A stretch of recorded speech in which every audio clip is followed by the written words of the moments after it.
15. Good evening, or morning, or afternoon. Good time. And welcome to episode number 15 of Through Deep Waters, the Young Nations podcast. I actually completely forgot how to do intros. I'm raw dogging the whole thing. Yeah. Is raw dogging a politically correct? It's just inappropriate. There's nothing. Okay, I am improvising. We don't have to cut that out. Yeah. Anyways, today on the 15th episode, we have a special guest. You can see we're rusty. It's been a while. Okay, no, let me explain before I introduce the special guest. Let me explain. Basically, Basically, random person sitting in front of Yeah. we haven't filmed podcast in about 2 months, just because when we were back in Dubai, we'd filmed like 10 episodes in 5 days. So when we got to the last guy, Ammar, who you saw 2 weeks ago, we filmed that episode 2.5 months ago, and he was asking us, 3 months now, when the time this comes out. Well, by the time this comes out, it'll be 3 months. So when we filmed, he was like, so when is this episode coming out? And we were like, And we laughed. yeah, it'll be a while. So we decided to hold off on filming until more came out, just so people like this good person here won't have to wait so long. His episode will be out in 4 weeks. Yeah, 4 weeks. 4 weeks to the day. 4 weeks? No. Because In 2 weeks, Ammar's comes out, and then... 4 weeks. Yeah, sorry, my bad. We take those. Yeah. So Anyways, today we have a very special guest, our cousin. His brother was on the podcast a couple of episodes back. His name is Hassan. Would you like to say anything Hassan to introduce Alokaily. yourself? No, you pretty much covered it. I'm their cousin. Okay, Yeah. and thank you for watching. Thank you for watching. This is Through Deep Waters post for thumbnail. Yeah. But yeah. What's been going on in your guys' weeks?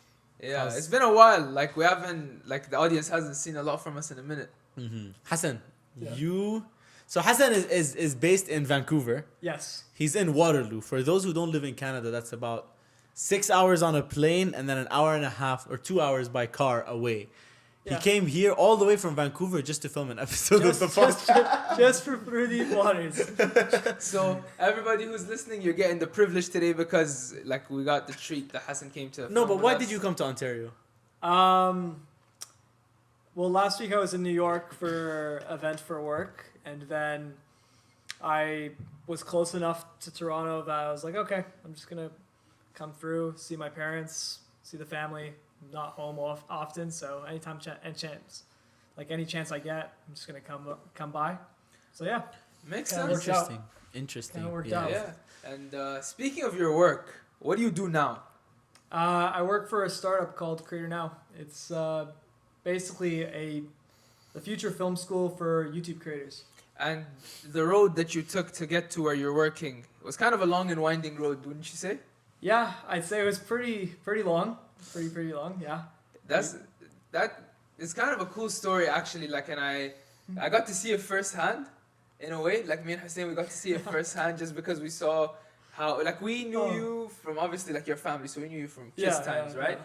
But we didn't really connect with you until we came to Canada, like Yeah. properly, right? Yeah. And then we came here and we like me and you both start like you went uni 1 year before me, I think. Yeah. And then we both like had that university journey together and stuff like that. And It's been like what, 4 or 5 years? 5 years? 6 years? this is the 5th year. Okay. This is the 5th. So Time time flies. flies, huh?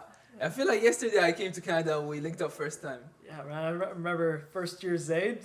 Something else, man. Something else. We don't talk about those times. we don't mention those times. But yeah, so what did you go to uni for? I actually studied civil engineering at McMaster University. I graduated in What a May nerd. of 2021. Hey, man, if you need a building to stay upright, don't call me then. Yeah, I can still make a building stand up. But yeah, I studied civil engineering and focused primarily on structural and earthquake engineering. Okay, fair enough. And you do not work in that field right now, do you? No, I do not. I do not practice engineering anymore. Fair enough. And so when you graduated, let's skip ahead like your uni years, because you Yeah. did university in McMaster and you had a co-op, so there was that element of it. So you got a little bit of work experience, graduated, but you graduated in pandemic times. Yeah. How was the first job search from graduating uni to getting the job? To be quite honest, it was actually kind of easy. I've always been pretty good at getting jobs, especially engineering jobs. I had bad grades all throughout university, so started optimizing very early on in my university like time that I will not be getting my jobs from my grades. So I optimized. I had a good talk with myself back in first year. I was like, it's not going to be from this. You're not going to get the job from this. So I don't know. I ever since I was in first year, I was applying to co-ops and learning different ways of this, basically showcasing my talents and my passion outside of just my grades. But you like, I think you did that well because something that I noticed that you did is you did a lot of side projects. Yeah. Like anything you could, any opportunity like outside your academic obligations that you could get your hands on, you did that. You were involved. Yeah. Tell us about one your most passionate side project or group project that you worked on. Can I guess? During university? Yeah.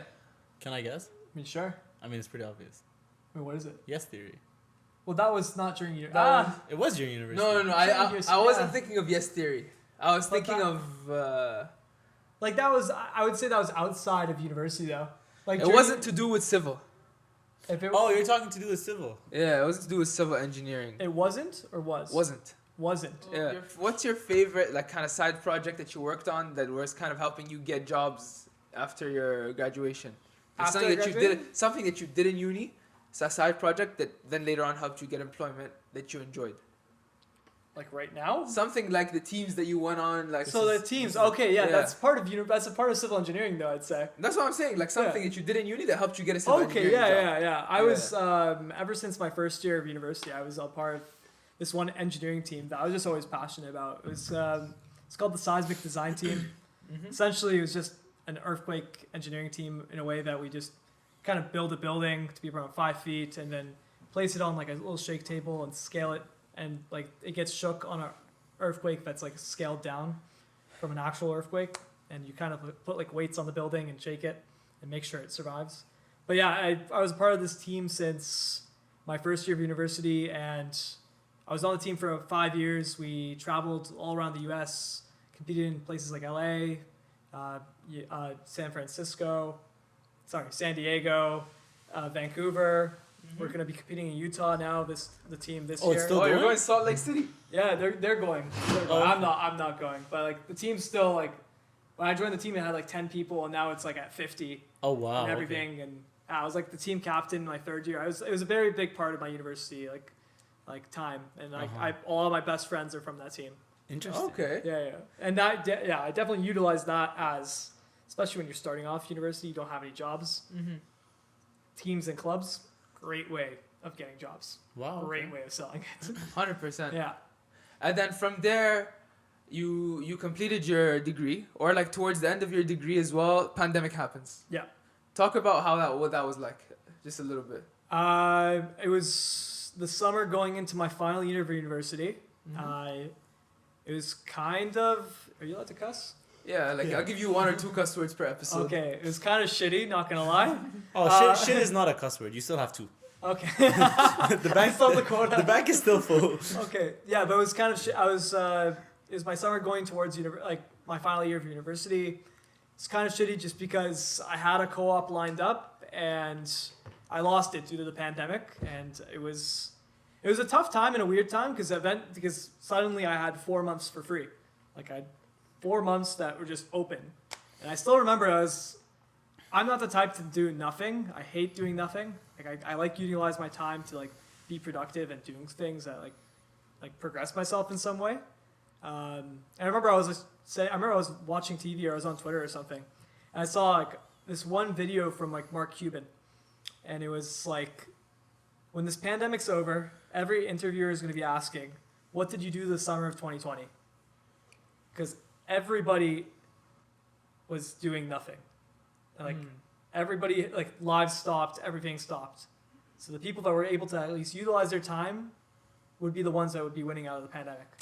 Makes So I sense. took that, and I don't know, I kind of ran with it, and I just kept thinking about it and going with it. So where did you pour that energy? So I have to give credit as well to my cousin Ahmed. He and I both came up with an idea of Shout out Ahmed. trying to meet strangers from around the world in some way, or trying to meet people, because we always had a really big fascination of like meeting people and getting to know strangers at some point, but we never like pursued it and did it. Can I say? I think, like, especially in your case, Yeah. I found in the beginning of university, you were more on the introverted side for sure. But I think you challenged yourself and you pushed like through your comfort zone and let yourself go out there and have new experiences and get to know people. And that helped you not necessarily become an extrovert, but also be able to develop your social skills to the point that you're comfortable talking, you're comfortable interacting with new people. No, I'd say so. I'd say so for sure. I definitely started off university a lot more. I definitely grew up a lot in university, especially during my time. I got to meet a lot of people, and I definitely got out of my comfort zone. A big part of it was because of this one YouTube channel called Yes Theory. It's what Hussein was alluding to before in some way, but I discovered them back in second year when I was procrastinating for one of my midterms. I was just binge watching YouTube, and I found their videos. I believe the video was titled, it was having my Instagram followers control my life.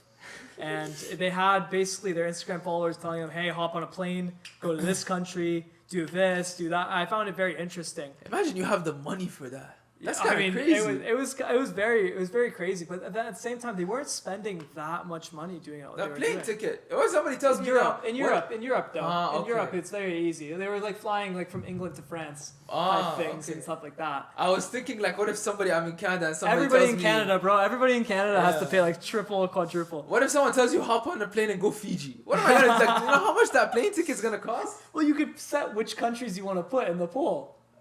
No, but you said they control your life though. Yeah, on a poll, Instagram poll. So you have to, like, I'm not gonna put Japan from Toronto. But yeah, that video was what then I suddenly fell down the rabbit hole of all their content.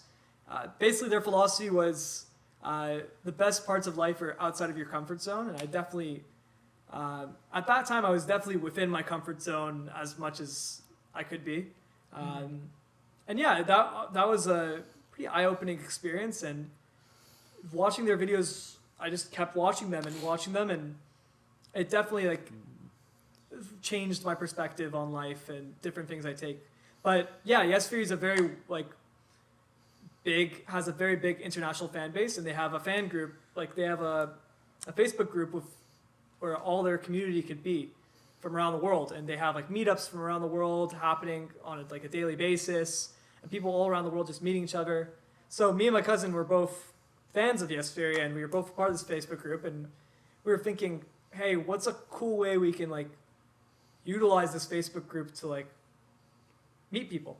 So he came up with the idea of just posting a picture of himself with a whiteboard, basically saying, hey, my name's Ahmed, I'm from Toronto, and I'd like to meet you.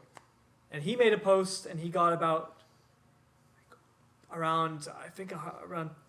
400 comments. 400 comments from people from around the world. Damn. And I was like, mashallah. holy. And he was just going, and people were just commenting. And he suddenly started structuring his how he was gonna take on this, and he's like, oh, screw it, I'm gonna take on this project and do whatever. And I was like, okay. And he was trying to convince me. He's like, Hassan, you should do the same. Hassan, you should do the same. Hassan, you should do the same. I'm like, okay. Maybe allow me. At that point, it was still March. So I was wrapping up my final semester of that year. And I was like, okay, you know what? Screw it. It was exam season. I was bored. I was like, I'm going to do this too. Okay. Some of the best ideas come out in exam season. I was like, okay, I'm going to do it too. So... Okay. I essentially did the same. I basically took a whiteboard. I wrote down, my name's Hassan, I'm from Toronto, and I'd love to meet you. I took a picture of myself outside. That day it actually snowed, so it was a pretty cool picture. And it made it a lot more of a spectacle when I posted it online for all the international people. They're like, oh my God, Canada, snow. But yeah, I got over 300 comments from people from around the world, and I just sort of dove headfirst and started meeting people. I started meeting people from around the world every single day, a new stranger, with the whole point of my project was to have calls with people at a time that was difficult, especially during the pandemic. A lot of people were lacking connection and lacking the ability to meet others and talk to people. So I felt like my project was a way to sort of make the world better in a way, one step at a time. So I just literally the purpose of the call is to have meaningful conversations at a time that was difficult. Mm-hmm. And yeah, I just went for the whole summer. In 4 months, I met 136 people from like 56 different countries, and it's wild to think it's been 2 years now, and I still talk to a lot of them like today. Wow. And I consider them like one of my closer friends, especially. I met 3 people that summer, And they were all my friends. and they were all my friends. It was interesting. I remember like you guys were there when I was doing these calls. I love We it. were in and out. I'm a Yeah, huge yeah. fan of this. Yeah, Yeah, you guys were Zayd, coming how did through. you utilize your summer? that pandemic summer, Yeah, that was the laziest time of my life. dude, that was one of the best summers of my life. Actually, it was fun. It was It was fun. a great summer. It was a Yeah, great summer. because If it wasn't for that summer, I would have never started boxing. But you know what it is also? It depends on the people that you had around you, because we were all isolated, right? Yeah. So it all depended on who was with you in your isolation. Mhm. I feel like everybody I feel like it was the best time to find a hobby. No, there's a lot of people like I speak to that they felt so trapped in. Especially the fear mongering on COVID was Yeah, like, that's true. all-time high at that point. It's new disease. We don't know what it does. That's true. People didn't want to take chances, take risks, lockdown. Timestamp or not timestamp? Continue. I'm just gonna get a jacket. I'm cold. Okay. Okay, we interrupt this program Yeah. to show you the Through Deep Waters drip. Thanks Yeah. to the Through Deep Mama, Rasha, my mom. Thank you so much for setting us up. We got the Through Deep Waters Shukran mask. khala. Shukran khala. Love you khala. So you just did Yes Theory. You came off of Yes Theory. yeah, my yes How many my people yes did meetups you- project. Yes, How many people did you end up meeting? I met 136 people from 56 different countries. That's crazy. It was wild. It was wild, especially at a time of pandemic. I found because all my relationships were online. In general, even the people that I knew in real life. Like you weren't going out to see them. Well, yeah, it was during the pandemic. Nobody could see anybody. So Right. all my relationships were online. So suddenly, they all became kind of equal in my head.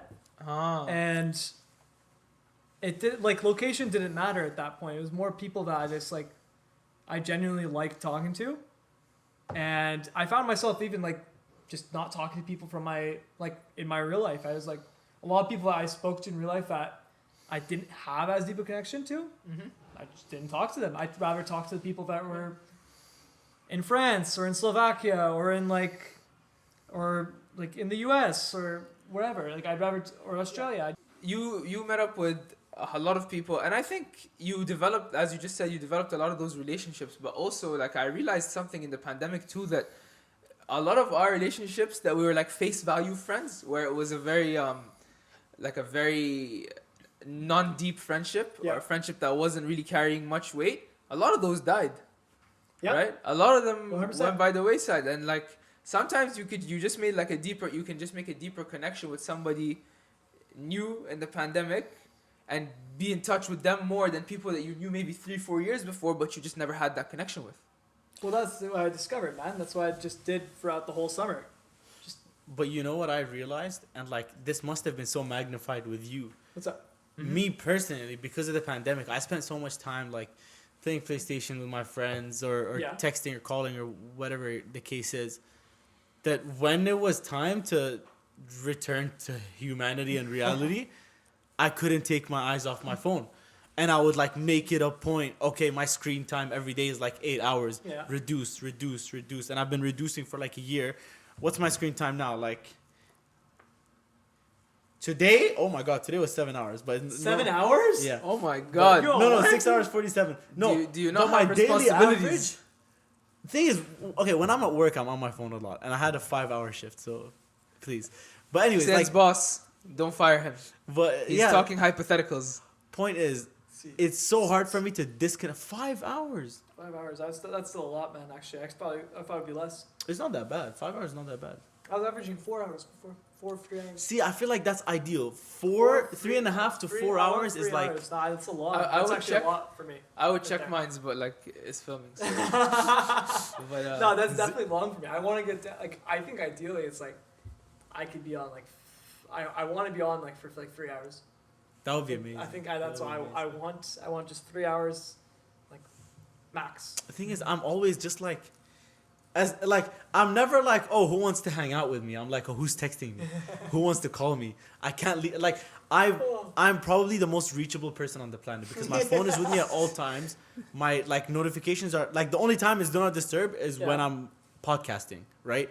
So like I'm like literally the only person that you can always count. If you text me and say Hussein, I will reply within 30 seconds. Yeah. So if he's I'm not replying to you, he doesn't like you. Take the hint. But yeah, like He sees the DMs. I see them all. He just doesn't want to respond. I'm tired, man. but yeah. Anyways, after the pandemic, you kind of started a new phase in your life, and you left the province. Yeah. How was that? Where did you go? What did you do, and how was it? Yeah, I was like in my final year of university, like it came down to the time. I was like, oh, I gotta apply for a job, and I was like, okay, damn, what am I gonna do? Mm-hmm. So I was like, okay, I ended up just applying to this jobs in Toronto. Wasn't getting anything back. Kept applying and applying, and I was like, so, there's this job in Vancouver. I mean, I lived there 2 years ago. I liked it a lot there. I was like, yeah, screw it. Okay. So I applied to 2 jobs in Vancouver. I got 2 interviews only throughout that whole time. Okay. Both jobs were in Vancouver. Oh, that's a sign. I was like, okay. That's a sign. I ended up taking one of the jobs out there. It was for a big construction company. It was like Canada's largest construction company. Mm-hmm. And yeah, I was like, okay, screw it. I'm going to move to Vancouver. My roommate at the time, he was like, okay, screw it. I'm going to come with you. I was like, sick. I already had friends there because I lived there before. So I was excited to go see them again. And yeah, I ended up moving down to Vancouver. After I moved there, actually, like 5 to 6 other people of my friends actually moved out there as well. You gave them motivation. Well, I guess we just built a community out there, and just it's a whole McMaster like friend group at some point. So now we all are like family out there. Were they the same group that I saw over there when I came to visit? No, I don't think so. Ah, wait, when you came last time? Yeah. To Vancouver? Yeah. It was a lot of them, yeah. It was a lot of them, point. yeah. No, they have a little community there for sure. Yeah. And how do you prefer it over Toronto? I like Vancouver a lot. It definitely is like very like special to me. Do you like it more than Richmond Hill? He's from like Richmond Hill. As city wise, yeah. There's not much to do in Richmond Hill. Like Richmond Hill, the only reason I'm there is because it's more than just a city. It's like my grandparents are there, my parents are there, my brothers are there. Like I want to see them. I'm not really going for the spectacle of going to downtown Richmond Hill at that point. How do you feel about being away from your brothers for so long? It was tough. It was very, very tough, like, especially in the beginning. Mm-hmm. I chat with them daily. Like, one person in my family, I at least talk to them, like, per day. And Hussein and Ahmed are always, like, my brothers are Hussein and Ahmed. Shout out to you guys at that point. Shout out. At that Washington point, Wizards don't get a shout out. But, yeah, no, I mean, I talk to my parents and brothers, like, daily. I used to, like, I'll literally do a cycle. I'll call Hussein, and then Ahmed will probably interrupt me in my call with Hussein, so I'll answer Ahmed, and then I'll be at the call with Ahmed, and he'll pass me on to my mom, and then my mom's like, oh, let me do a group call with your dad, and like her dad comes on. the biggest shout out in the history of life. Wait. No way. There's no way he's bringing that whole thing here. There's no way you're bringing that whole thing here. You're gonna be a part of the episode now. Shout out my air fryer. I bought an air fryer from Costco. Hassan, wallahi, it is the best thing I've ever purchased in my whole life. It halves the time it takes to cook my food, cooks it twice as good, and also halves the unhealthiness. I don't use oil. The food uses its own oil from the air fryer. And it was only $70. Guys, if you have Costco, if you live in America or Canada, please go and buy an air fryer. The air fryer is in the I'll tell you the brand. Hold on. Did you name it? I will now. Oh, okay. You know what? You can decide the name of my air fryer. Comment down below or message me personally at. I'm not gonna do that, but tell me what I should name my air fryer. I'm gonna put it back. You're gonna wait a month to find out the name? This is a very delicate process. I'm actually gonna. Hussein, Hussein, Mama, you have a disorder. Mama, the air fryer is coming close to you in terms of what I love. I'm joking. You Wallah, have I'm a joking. disorder. Wallah, I'm joking. You have a disorder. Bro, the guy likes his air fryer loud. I like my panini press. What's My panini that? press was What's actually- that? Are you gonna put me on something? This is George Foreman. $20. That made every Oh, the sandwich grill? so much better. Yeah. Oh, It makes yeah, sandwiches yeah, so yeah. much better, man. Oh, I miss that. The Okay. first episode which featured like an inanimate object. Got a shout out. That's crazy. Anyways, Yeah. tell us about what happened in Vancouver. Nobody cares. Let's talk about my air fryer. I'm joking. Continue. I moved to Vancouver in June. So you built your community there. Yeah, yeah. And all I that was stuff. working my construction job the whole time there, And then something changed. What changed? How and why? well, even before I moved to Vancouver, during the whole pandemic year, I was during my whole final year of university. School was easy. It was pandemic, so it was pretty easy. So I had a lot of free time, Okay. and I dove really deep into YouTube. I just dove really, really deep into YouTube, and I just started watching. I've been watching YouTube since like 2007, 2008, but something happened during the pandemic where there was an app called Clubhouse that came out. Yeah. So Clubhouse really, I'd say it took it to the next level. Like I was following in and out. I followed all my like favorite YouTubers in some way. I was still watching it, but during the pandemic, something, especially with Clubhouse. So Clubhouse is basically an audio sharing platform for anybody that doesn't know. It's like an interactive podcast. Correct. You Yeah, might it's see like through deep it's waters all, on there it's soon. all audio based. It's just conversations. And I got on Clubhouse fairly early. I got it still in the beta phase, and when they were still like sending invites out, and it was during, I think it was in January, I got on Clubhouse, and I just started hopping into calls with the world's biggest YouTubers. I was just listening. I wasn't speaking. I would just sit down and listen, and I was bored, so I was just on these calls for like 4 or 5 hours, just listening like every single day to like a different YouTuber speak. And it was very interesting because I just started learning the behind the scenes of YouTube creation and what makes a good YouTube channel and what different creators do and what businesses creators make and what things were happening around the creator world. And during this whole time, something called the creator economy was forming in some way, which is essentially just the business world of content creators. And yeah, I just found myself learning a lot more throughout my time, and just meeting people, and like on just networking on Twitter. I was just doing it for fun. I was just meeting people on Twitter throughout different things. I didn't know where this passion was going to lead to or what I wanted to do, but it was just very, very interesting throughout this whole time. Right. And yeah, come like May, I was like, okay, screw it. I'll make a YouTube channel. I feel like this would be pretty fun. So, because I reached the point where I felt like I learned so much about YouTube that the only way to learn more was to actually do YouTube. And I found YouTube very fun. I've learned a lot of things on YouTube over my years, and it was just something that I found like interesting. I was like, oh, I think I know a lot about YouTube, and I feel like I could do YouTube if I wanted to. So I was like, oh, screw it. So I joined this one like boot camp called Creator Now in like May. And I joined it with no expectation. I joined it with like 0 subscribers. And yeah, I kind of went through the boot camp and was pretty involved. And it kind of sparked What did the boot camp entail? Entailed me posting 1 video a week for 6 weeks straight.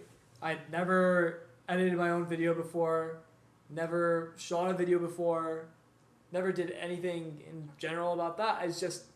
I knew stuff about YouTube and I just kind of wanted to learn. So this whole thing around Career Now is just, you go into it's basically a cohort-based community of aspiring YouTube creators. There's like 300 from around the world. And each week you're held accountable to post 1 video a week. And there's a whole gamification aspect of every single video you post. There's the amount of points you can earn. And you're placed in teams and meet other creators. And yeah, I found it to be very, very fun. And I used all that knowledge that I gained on Clubhouse to start helping other people in the community. And yeah, I met some, like a handful of creators that I really, really gelled with. And we formed like a group chat in May.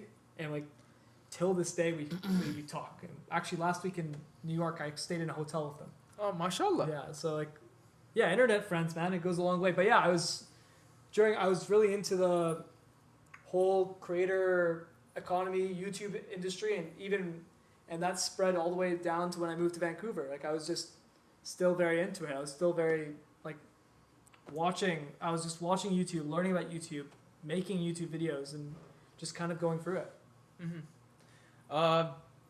I think I'm gonna say something that you told me in my first year in Canada about your journey yourself. And if you're not happy with me sharing this, I'm gonna cut it out. So don't worry. Yeah, no problem. Right? So if anything, but I don't know why I told you. I'm actually very curious to hear when I say it was about you and your brother. It was about you and your brothers. So yeah, go ahead. Hussein, who we interviewed, your brother Hussein, who we Yeah. interviewed a few episodes ago. Yeah. Who he's in film. Yes. Right, like he's doing film and he's in that degree and stuff. Yeah. And he got a lot of flack from the family for doing film. Yeah. Right, and so when that happened, he was more like, you all talked to him in a way that like told him, oh, consider like a good alternative, consider like a money-making alternative, like, you know, traditional conversations that would happen in traditional environments. Yeah. But then you told me something about him.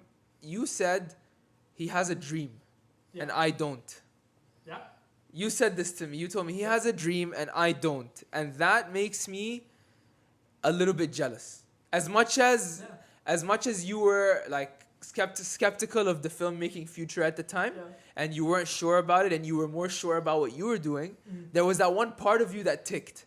It was like, I have a dream, or he has a dream, but I'm going the normal route. Like, I'm just doing engineering because like I'm good at it and somewhat enjoy it, and I make, you know, like I'll make money off it. But then you developed an interest in the creator economy, suddenly you found your way.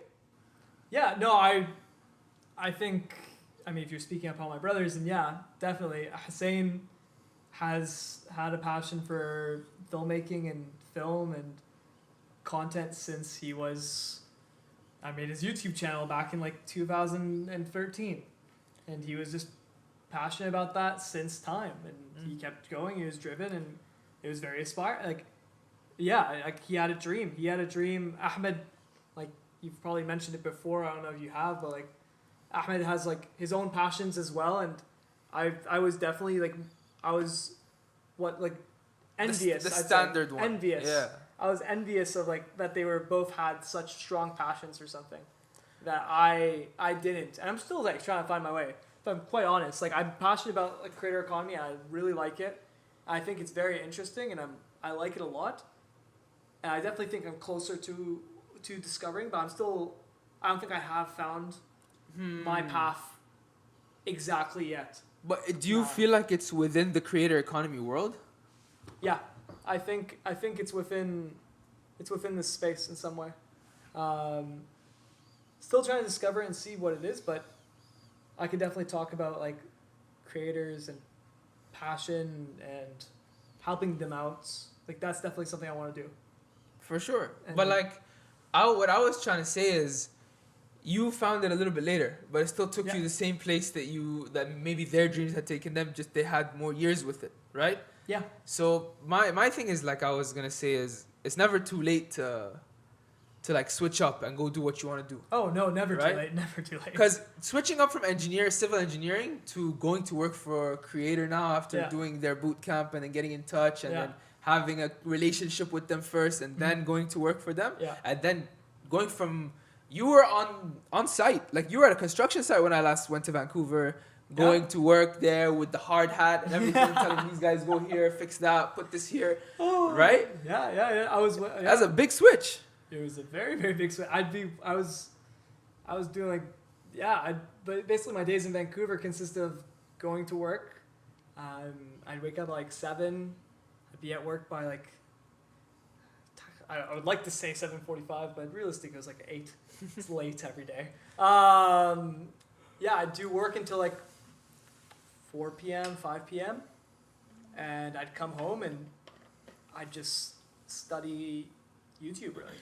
I'd either be working on a video, I'd be reading an article, I'd be writing a Twitter thread, I'd be studying a video at some point. I was doing something in the realm of YouTube, and I'd do that right when I get home until like I went to sleep, and I did this every single day, and I just kept on doing it. At some point, I got like a part-time job as a producer for a podcast, actually. Okay. And do you want to produce for this episode?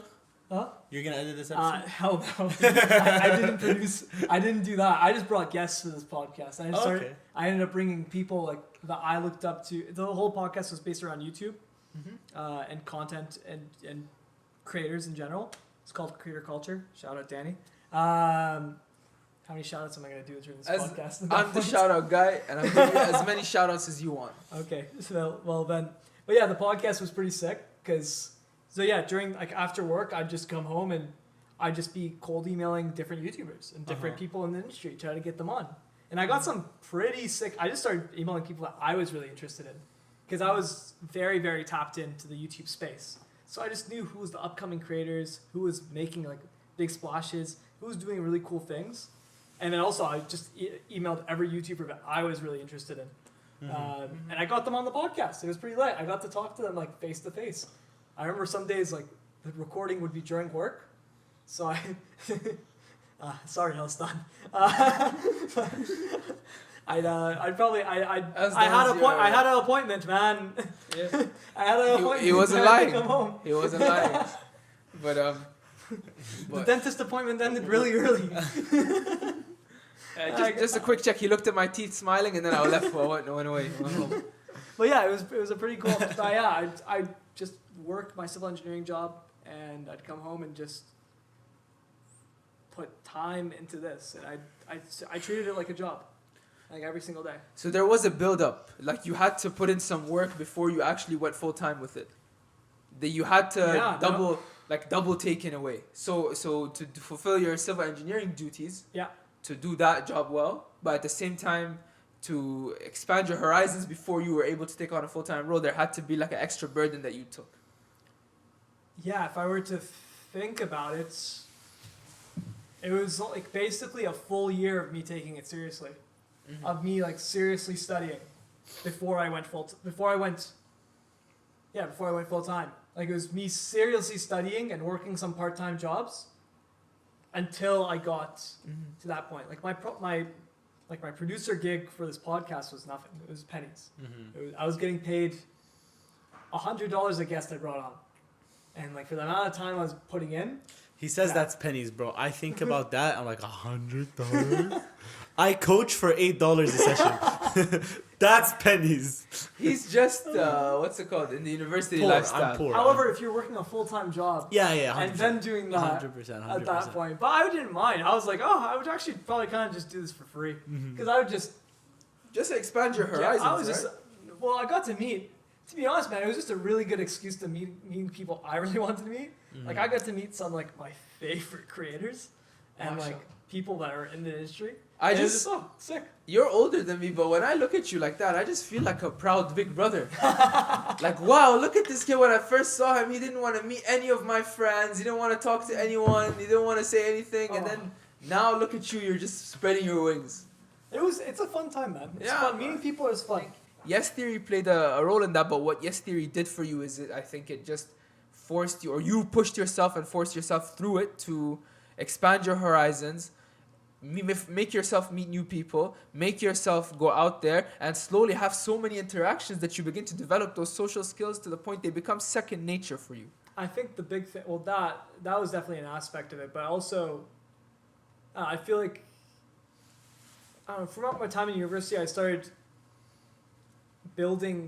shaping who I want to be a lot more, I'd say. I definitely am still shaping and working on it, but like I definitely was working towards like, I don't know, building my character, like different things. Like I started getting things where I think a big thing in my university, I remember I was like 20, I had like a 20 in that way. It was just sad. It was like I had like a quarter life crisis in a way, where I was like, I looked at myself and I was like, I'm studying engineering, I'm in university, there's like, and everybody around me is doing the exact same thing.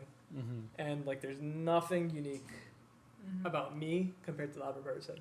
And that definitely like freaked me out a bit. I was like, okay, I need to find different ways to like make me who I am. So I just started finding different passions. I started like doubling down on different things, whether it be like the engineering team, running, different tasks. Like I think that really helped me lead to like my project that I worked on, or like not being afraid to like study like content creation and doing that stuff because like I was just falling into it. Speaking of running, that 10K I did with you, that was the last 10K I ever did. So Hassan is a runner, but he runs absurd amounts, like 10K, 15K at one time. And one day I went to visit his family in Richmond Hill, and he just sprung it on me. He's like, "Stan, tomorrow we're gonna wake up, we're gonna run 10K." And you were like, for the record, you were my like, max. I'm going to do. It's like, Hassan, you're gonna run tomorrow. I'm like, yeah. It's like, oh, yo, I'll join you. Like, yeah, bro. I'm like, okay, sure, come through. Yeah, because I ain't no bitch. Yeah, you're like, oh, okay, come through. I didn't convince you I hard, died. bro. I don't It think- was, oh my god. It was at a point where I was really unfit. I'd been just eating all summer, not exercising, and we were like, okay, let's do a 10K. I did pretty well. I did it. You were confident in it too. I remember I did it in 62 minutes. Which is not bad. It's That's not really good. bad. It's not really great, but good. it's not bad. No, it's really good. It was a hot day too, I think. It was always really hot. It was really My hot. record is 2K for all the non-runners out there. Yo, Zaid claims to be fit.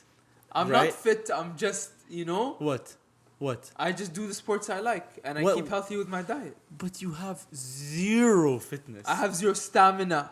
It's Fitness is different. stamina. You're No, not no. fit. You're an Stamina unfit is a individual. So the zombie apocalypse, you'd be done.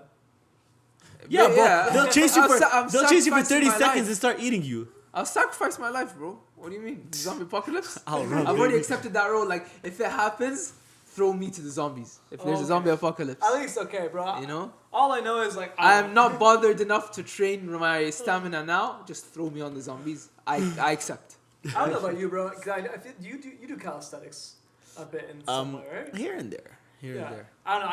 I always had a fascination around like the human like super body at some point. Somebody Yeah. that's just able to like. I really had a fascination around running because I was like, oh, they're doing something so absurd to me that they're able to run that long. Yeah. And it was just very very cool that like humans are able to just go do that. Shout out David Goggins. Yeah, David Goggins was a sick guy. I would. No, okay, I don't- listen, I don't wanna David consider myself Goggins. David Goggins. David Goggins I will not. is I'll tell you what, we're gonna is talk about crazy. David. No, stop. We're gonna talk about David you a Goggins for a hater? second. I'm a hater. Let me Okay, explain. I'm not interested. You know those Instagram models, I'm not gonna name names, but that promote unhealthy body images of like oh, they look perfect, Yeah. and you're never gonna reach that. I will never. I don't care how much I do. I don't care how much you do or you. We will never be like David Goggins. Why? David Goggins doesn't have to think about his career or nothing. He made his career by what? Being fit. Okay, we don't have that luxury. We're Arab.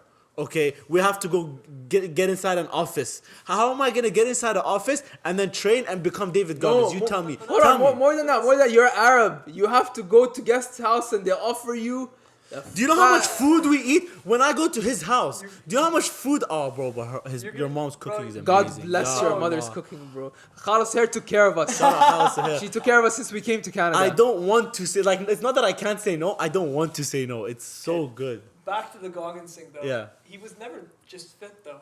What did he do? I don't even know much about him. What No, did he he do? was he was. No, his story is you- incredible. Like, Yeah. I actually. Have you read his book before? No. What do I read? His You think book I is- read? His book is like honestly, it's a pretty good book. I do think Goggins is on the extreme though. However, Goggins was an exterminator. He was an obese exterminator Yeah. for years, and then he joined. He had a big switch turning moment as well, where he wanted to join the army. So he just lost a shit ton of weight and just started like trying to get fit some way just to make the army. And then he's really well known for doing 3 hell weeks of this Navy SEALs training, which is Yeah. like Didn't that, like, take God knows how many years off his life or something? maybe in that way. I wouldn't be surprised. Like, it made permanent damage. I remember him saying in one of the Yes, interviews, like- it made permanent like, damage. Like Hell Week is like has killed people, Mm-hmm. and he's done 3 of them. You stay awake, I you did sleep. listen to his podcast with Jay Shetty. It's kind of You it's kind of sleep. wild what you do, but he's done some really amazing things. He's done he takes it a bit too much to the extreme, but his philosophy around he has a big quote, which was when you think your body's completely done, and it's I love you have no this. more energy. This has helped me Yeah. so much. You've only reached 40% of your body's potential, and there's still another 60% of. Yeah, thing yeah. you Okay, tap into. facts. Okay, yeah. Another thing that okay. David Goggins. It's Hold on. a lot of He's things just are too running. much. Like people like him, He like is. Gary V. Gary V is just Yes, like, yes. what? Yes. Wait, you're 80 years old. Wait, you still have time. You still have time. No, you don't. You're 80 years old. You're gonna die tomorrow. That's a mahalla. That's Astaghfirullah. stuff. But like, bro, some people are just we can extreme. die before him. What do you mean? Anything can happen. Okay. Anything can happen. No. Be grateful for life. One- Okay, but another, like, come on. Another thing that David Goggins has done for me, or like that type of Yeah. fitness expert has done for me, is like, if I'm running or if I'm You don't run. like, Stop. and the End of conversation. and the few times that I have ran, Yeah. or like if I'm playing sports, All or 3 if times. I'm Sorry, continue. Wow. 4. Wow. Okay. And if I'm playing sports, if I'm doing something like, I realize like he has something about be comfortable with your discomfort. Right? Yeah, no. Be comfortable. Like if you're in an uncomfortable environment, like it's so cold, it's like unideal, you have a stitch, something is going wrong, you have to make yourself be comfortable. And that's like, helped me crazy way in a very strange way, which is when I'm walking home from uni in the winter and it's like 3 a.m. and it's -20. Act like you're comfortable in this cold. And I'm just like, okay, you know what? I'm I comfortable kinda in just this cold. Some Over and people. run. I gotta just run home at that point. But he does make a point. Goggins, the one thing he does, like we underestimate the power of our minds. Mhm. And I think that's a big thing. I still believe it in that way. Like your mind is a lot more powerful than we think. 100%. I preach that to my clients too. Just today, I had 2 people on the exercise bikes, Yeah. and so I do this exercise where it's like a minute of casual biking and then Yeah. 30 seconds of like everything you got, and it's one of those like pull Yeah. and bike as well, and like that's the one thing I tell them, like, oh, like, cause it's like a pattern of like when you get to 15 seconds, they start slowing down. So that's when I start preaching like, oh yeah, your mind is telling you to slow down, but your body has the need to keep going and stuff like that. Listen, I'm an athlete, I know, but David Goggins is just too much, man. Like this guy is like, I agree. He's too much, bro. He broke his kneecaps, pissed blood. He's done a lot of things that are a bit. It's the lines here. He's over here. Yeah. Like 100%. But yeah, Hassan, I want to ask you. What's up? So you were involved a lot with the creator economy, Yes. and like because of your job at Creator, now you've kind of went into that world a lot, and you're in the industry in a way, right? Yeah. What advice do you have, firstly, for young people who are looking to be content creators, who, yeah, not only just being a content creator, but also having to fight the traditional mindset of, oh, go get a standard job, go and do whatever, like doctor, engineer, lawyer, whatever, don't go into this creator economy stuff, and what other steps, like more conventional steps that you can take so that aside from that problem to be in the creator economy or be a good YouTube creator. And secondly, for us too, like in terms of if a podcast is looking to grow, or if somebody out there wants to make a podcast, or even for us, what advice do you have to help foster that and push that and inspire that to give like and spit some free game basically is what I'm trying to say. Well, I'll start with the first question in that way. If you're talking advice for people like trying to break into the creator economy, or just trying to break into a non-traditional job or industry. Yeah. Like in our culture and stuff. I mean, it's not you. I just take it one step at a time. Like find different ways. Like if you told me a year ago I'd be where I am, I probably would say I don't think that's possible, just because I didn't have the experience, like allocated for it. Just like in the same way for like engineering, I had to do 4 or 5 years of just studying to be able to prepare myself in some On top way. of co-op jobs. On top of co-op jobs, experiences, like you can't expect like for you to have passion for like film and just to get a job out of it with no experience. Like, and if you can't get the internship, if you can't get that, then create your own experience.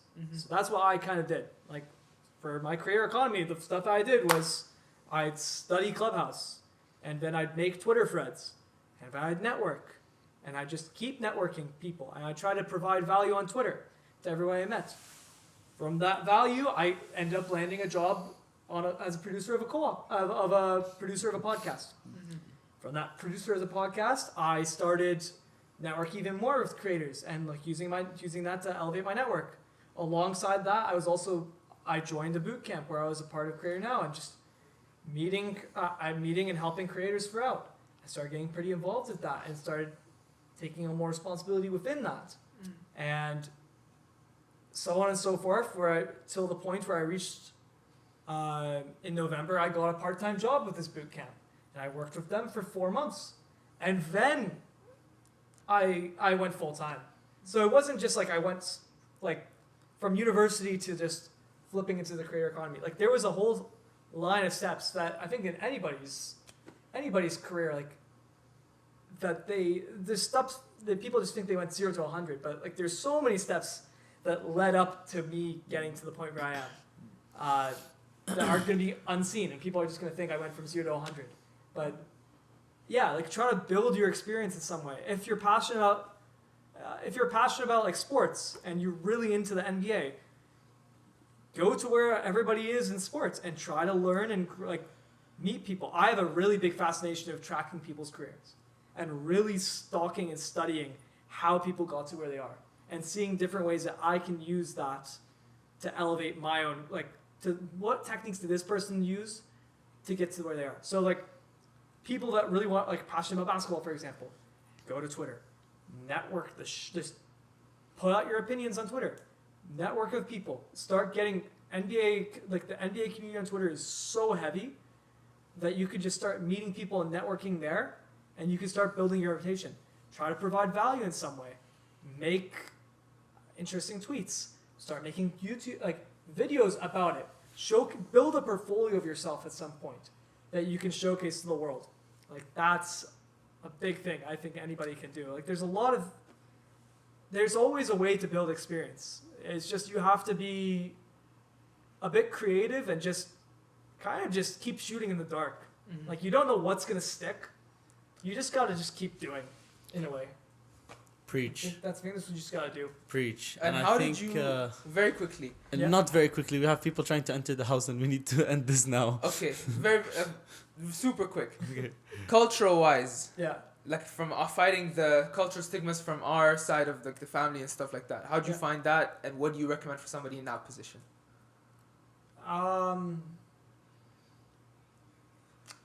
Surrender. No, there's always gonna be. I mean, you just gotta. People are always gonna have their opinions, but what if that's close family though? Yeah, people are always gonna have their opinions. Close family is always gonna have their opinions. At the end of the day, your opinion is the one that matters most. Like. If you really believe this and have a plan about what's going to about it, like literally just weigh the pros and cons. If this doesn't work out, what's going to happen? End of the day, they've been given their life. They led it the way that they chose to lead it, right? So why can't you lead your life the way that you chose to lead it? I think everyone has the right to kind of just follow their passions and try to go for it. Like you can weigh the pros and cons and see what it is. Like my pros and cons, honestly, a lot better than a lot of other people's that have taken it. Mm-hmm. It's just being confident in your decisions and knowing what you like do, and like just not try to live a life without regret. Mm-hmm. I think that's the biggest thing. I like that. Yeah. With that being said, shout out to everybody who listened, made it this far. Make sure you like us, comment, subscribe on YouTube. You give us 5-star reviews on Apple Podcasts and Spotify. It really makes a big difference. Shout out to. Oh, sorry. Yeah. Do you have any last shout outs, Hassan, that you want to give very quickly? No, thank you boys for letting me on. I really appreciate it. It's been a pleasure. Hassan, thank you so much, bro. Post for the thumbnail before we get out. And with that.